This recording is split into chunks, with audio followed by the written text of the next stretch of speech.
My mom wanted me to be a truck driver because that would mean I would make $24,000 a year if I went to Truck Masters, and that would be twice what my father made. And she thought that would happen, but something inside of me said, I don't want to drive a truck. There's something else that matters more to me, and I decided I was not going to go for money instead of passion. And the rewards have been pretty amazingly better than being a truck driver. It's not bad being a truck driver, it's just not what I was after. And I look back, and one of the things that helped me was my original teacher, Jim Rohn, who was a personal development speaker I went to hear when I was 17. He said something the first time I heard him, and he said, you know, it's really simple. If you want life to change, you got to change. If you want life to be better, you've got to get better. It's the only way it happens. And luck will show up for people and it'll leave them. But if you're constantly improving who you are and what you give, game over. And I remember just thinking, you know, this is a beautiful thing. You know, why is this making me cry? And, you know, why is this a great thing? Why am I so emotional about this? And then I got it. I realized in that moment that the worst day of my life, my father leaving, had actually been the best day of my life. Because if I hadn't had that experience, I wouldn't be here today. And now because of that, I'm get to live this life. And I have the desire and the drive and the want to give in this way. And so I've really realized that the worst day was the best day, that was God's gift. The gift wouldn't have been there if he would have stayed. There's an old country song that says, thank God for unanswered prayers. It's a story about this man who wants his prayer and finds out later on it wasn't fulfilled, right?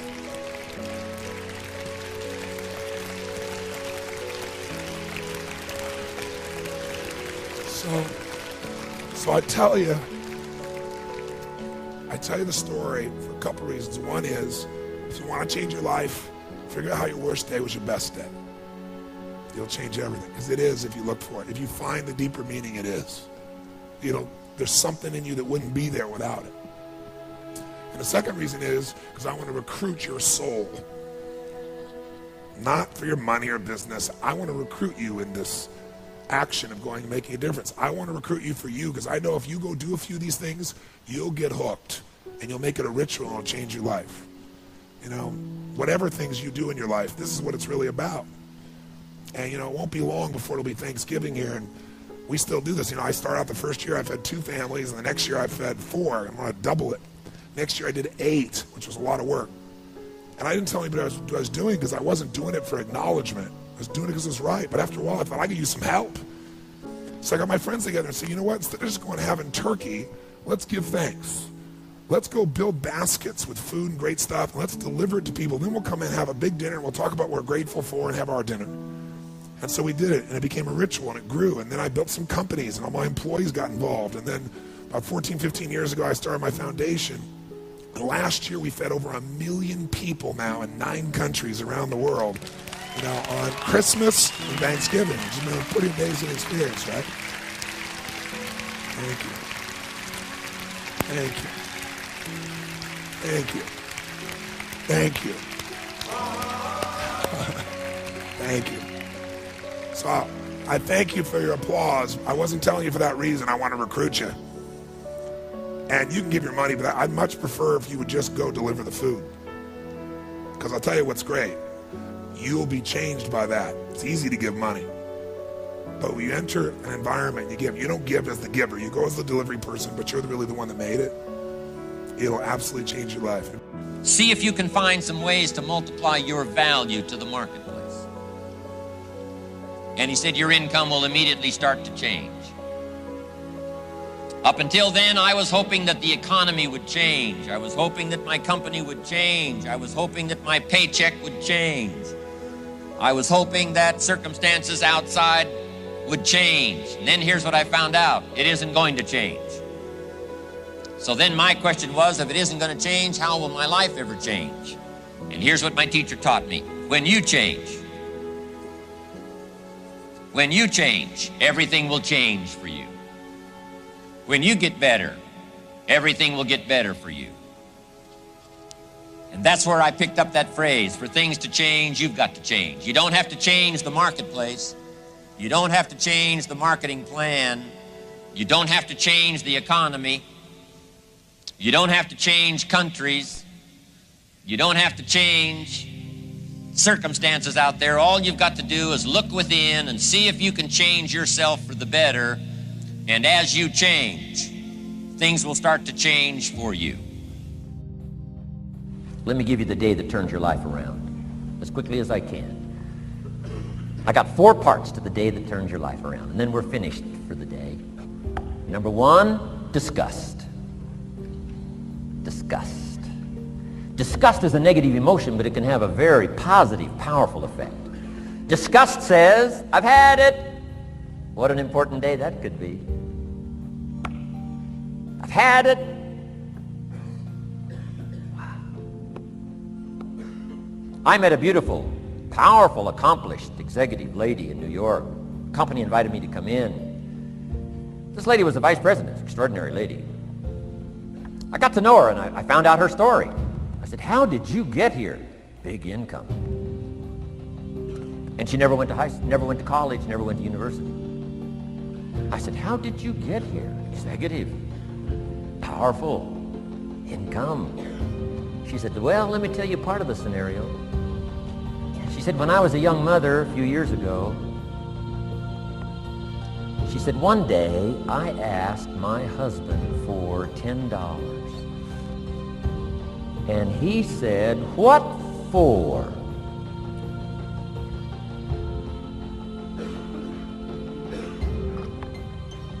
She said, before that day was over, I decided I would never, ever ask again. She said, I started studying opportunity, found it, took the classes, put myself through the schools, did the scenario. Now I'm vice president. I make a lot of money. And she said, I kept my promise. I've never, ever had to ask again. It's called a life-changing day. The day you say, enough is enough. Now, if you can add an act to your disgust, it helps. A man takes a shotgun to his car, blows out every window, destroys every tire, puts 100 rounds in it, and says, I've driven this embarrassing thing for the last time. And then he saves it. He saves it. And later when somebody says, how did you become rich and powerful? He says, let me show you this car. One day I'd had it up to here, I blew it to smithereens. Enough is enough. Here's the last 3. Next is decision. Decision making is a life-changing day. If you went home today and in the next few days cleaned up a list of decisions, it could furnish enough inspiration for the next 5 years, 10 years. What an inspiring day, the day you can bring yourself to decide.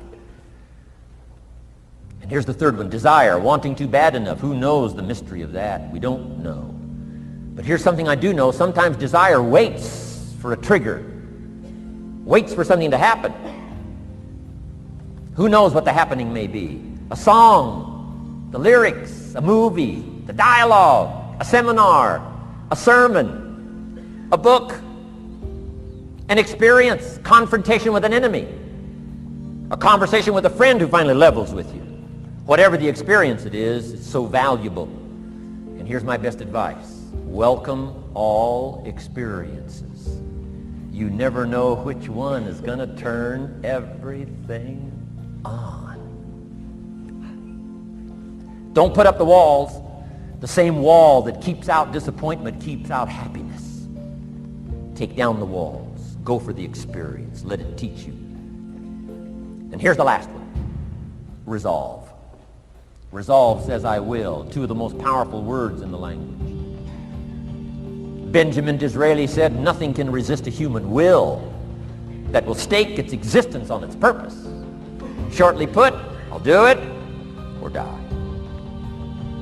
Best definition of resolve I got from a little junior high girl, Foster City, California. I'm going through some words one day. I got to this one and I asked the kids, who can tell me what resolve means? Some didn't know, some tried. Interesting. The last one was the best. Little girl about 3 rows back, she said, I think I know, Mr. Rohn. I said, what? She said, I think resolve means promising yourself you will never give up. I said, that's the best I've ever heard. She's probably giving seminars somewhere today, right? I mean, that's the best I've heard. I asked the kids, how long should a baby try to learn how to walk? How long would you give your average baby? Before you say, hey, enough's enough. No. Any mother in the world would say, you're crazy. My baby is going to keep trying what? Until. What a magic word. I want you to write it down. Until. Promise yourself you'll read the books until your skills change. You'll go to seminars until you get a handle on it. You'll listen to it until it makes sense. You'll go for it until you understand it. You'll practice it until you develop the skill. Never give up until, however long that is. Step by step, piece by piece, book by book, word by word, apple by apple. Walk around the block, walk around the block. Go for it. Don't miss the chance to grow. And resolve that you'll pay the price until you learn, change, grow, become. Then you'll discover some of life's best treasures when you pay that price. See, if you go through life holding back, and most of us do, most of us, if we ask ourselves, have we done all we can do? Most of us will have to answer, no, we haven't. We've been holding back. We have ideas that we don't act on, things we want to do. We're afraid to take chances. We go through life trying to seek security and not coming outside of our comfort zone, and we take most of our stuff with us to the grave. And I'm saying that the fact that you're still here, that you're still breathing, you've got some more work, and you owe it to yourself. You owe it to yourself. So when you get up in the morning, that you can look yourself in the face and say, hey, I'm living my life on my terms. That's important.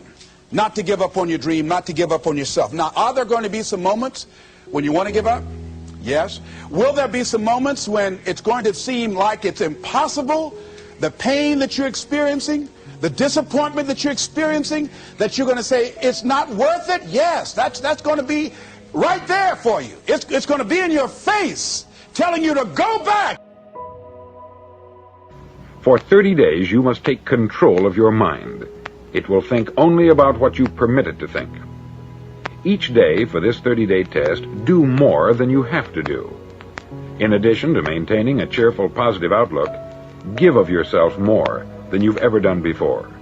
Do this knowing that your returns in life must be in direct proportion to what you give. The moment you decide on a goal to work toward, you're immediately a successful person. You're then in that rare and successful category of people who know where they're going. Out of every 100 people, you belong to the top 5. Don't concern yourself too much with how you're going to achieve your goal.